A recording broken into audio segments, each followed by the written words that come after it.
പ്രിയ കൂട്ടുകാരെ നമസ്കാരം. Puthuppally today live ന്യൂസിലേക്ക് എല്ലാവർക്കും സ്വാഗതം. രാവിലെ ഒരു സങ്കടമുള്ള വാർത്തയുമായിട്ടാണ് നിങ്ങളുടെ മുന്നിലേക്ക് വരുന്നത്. തിരുവനന്തപുരം SIT ആശുപത്രിയിൽ നിന്ന് ഒരു കുട്ടി 7 വയസ്സുള്ള നിയ എന്ന കുട്ടി പേവിഷബാധയേറ്റു മരണപ്പെട്ടു എന്നുള്ള വാർത്തയാണ് രാവിലെ ഞെട്ടിച്ചത്. കാരണം നമുക്കറിയാം, ഈ സംസ്ഥാനത്ത് ഒരുപാട് ഇതുപോലെ തെരുവ് നായ്ക്കളുടെ ആക്രമണത്തിൽ ഒരുപാട് കൊച്ചു കുട്ടികൾ ഈ അടുത്ത കാലത്തെല്ലാം പരിക്കേറ്റിട്ടുണ്ട്. ഈ കഴിഞ്ഞ മാസം തന്നെ ഒരുപാട് പേർക്ക് പേവിഷബാധ ഏറ്റിട്ടുണ്ട്. ഈ ഒരു വർഷത്തെ കണക്കെടുത്ത് നോക്കിക്കഴിഞ്ഞാൽ ഒരുപാട് പേരാണ് ഈ ആശുപത്രിയിൽ തെരുവ് നായ്ക്കളുടെ കടി കൊണ്ട് ചികിത്സ തേടിയിരിക്കുന്നത്.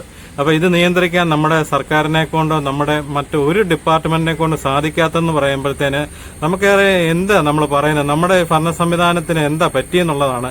കാരണം ഒരു മനുഷ്യനെ തല്ലി ഇപ്പൊ എന്തുമാത്രം കൊലപാതകം നടക്കുന്നത്, കൊലപാതകം ചെയ്തവനൊക്കെ ഒരു കുഴപ്പമില്ലാതെ വെളിയിൽ കൂടെ നടക്കുന്നു. അതൊരു കടിച്ച പട്ടിയെ കൊല്ലാൻ പറ്റത്തില്ല, അല്ലെങ്കിൽ ഇതിന്റെ ഒരു വംശനാശം തടയാൻ വേണ്ടി. കാരണം ഇതുപോലെ തെരുവ് നായ്ക്കൾ അങ്ങ് പെരുകിയിരിക്കുകയാണ്.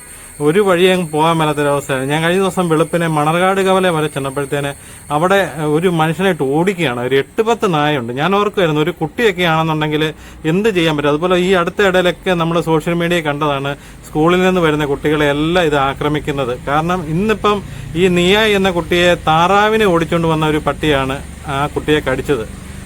അതിന് വാക്സിനൊക്കെ എടുത്തു, എങ്കിലും കുട്ടി മരണപ്പെടുക എന്ന് പറയുമ്പോഴത്തേന് ഹോസ്പിറ്റലിലൊക്കെ കൊണ്ടുപോയി.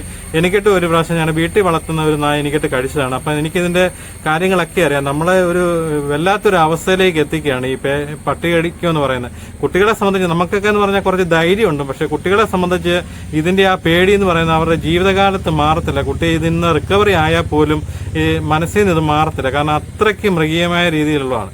അപ്പൊ ഇതിനൊരു സംവിധാനം ഇടാൻ നമ്മുടെ സർക്കാരിനെ കൊണ്ട് സാധിക്കുന്നില്ലേ എന്നുള്ളതാണ് ഇന്നത്തെ ചോദ്യം. അതിലൊക്കെ ഉപരി സങ്കടകരമായ മറ്റൊരവസ്ഥ എന്ന് പറയുന്നത്, ഇന്ന് ആ കുട്ടിയുടെ മൃതദേഹം ബന്ധുക്കൾക്ക് പോലും ഒരു നോക്ക് കാണാൻ പറ്റുകയില്ല, പൊതുദർശനം പോലും പാടില്ല. അതുപോലെ ഇനിയിപ്പം വീട്ടുകാർ ക്വാറന്റൈനിലിരിക്കണം. ഇങ്ങനെയുള്ള കാര്യങ്ങളൊക്കെയാണ് ഈ പേവിഷബാധ മൂലം മരണപ്പെട്ടാലുള്ള അവസ്ഥകളിലേക്ക് വന്നിരിക്കുന്നത്. നമ്മുടെ സംസ്ഥാനത്ത് പേവിഷബാധയേറ്റ് മരിച്ചിരിക്കുന്നവരുടെ എണ്ണം ഈ അടുത്തിടയിൽ എടുത്തു നോക്കിയാണ് ഒരുപാട് ഞെട്ടിക്കുന്ന കണക്കുകളാണ് വെളി വന്നിരിക്കുന്നത്. 2021 വന്നിരിക്കുന്നത് 11 പേരാണ്. അതുപോലെ 2022 27 പേര് വന്നിട്ടുണ്ട്. 2023 25 പേര് വന്നിട്ടുണ്ട്. 2024 26 പേരാണ് വന്നിരിക്കുന്നത്. ഇപ്പൊ ഈ 2025 തുടങ്ങി 3-4 മാസമേ ഉള്ളൂ. എത്ര മരണം വന്നിരിക്കുന്നത് നോക്കിയേ. ഈ അധികാരികളെന്ന് പറയുന്നത് നിങ്ങളൊക്കെ വില കൂടിയ ആഡംബര വാഹനങ്ങളാണ് നിങ്ങളൊക്കെ സഞ്ചരിക്കുന്നത്. നിങ്ങളെ ഒന്നും ഒരു തെരുവുനായി ആക്രമിക്കില്ല. പട്ടിക്ക് പോലും നിങ്ങളെ വേണ്ട. ഈ ഒരു നേരത്തെ ആഹാരത്തിന് പോലും ഈ തെരുവിക്കൂടെ നടക്കുന്ന ആൾക്കാരാണ് ഈ നായ്ക്കൾ മുഴുവൻ ഉപദ്രവിക്കുന്നത്.